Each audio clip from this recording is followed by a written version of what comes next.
Welcome to the Salmon Runs YouTube. Enjoy the video. In this video, I will explain how to return leased equipment in Farming Simulator 22. First, bring up your map and find the shop icon, usually represented by a shopping cart symbol.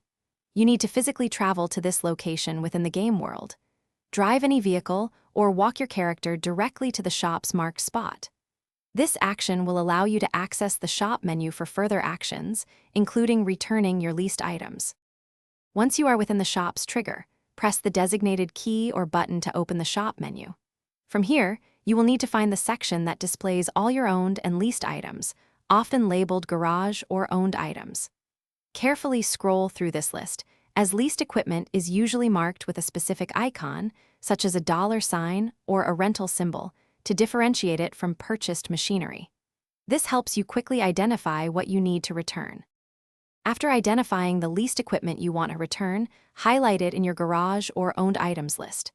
On the details screen for that item, you should see various options, including a prominent return button. Sometimes it might be labeled sell, but for leased items, it functions as a return.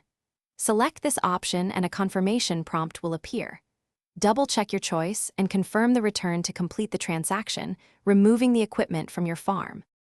When you return leased equipment, be aware that a small return fee is typically charged.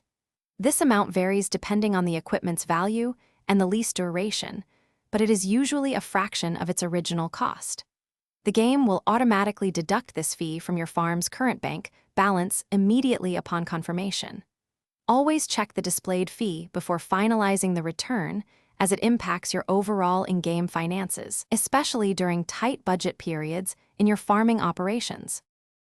Thanks for watching. Consider subscribing if we helped you.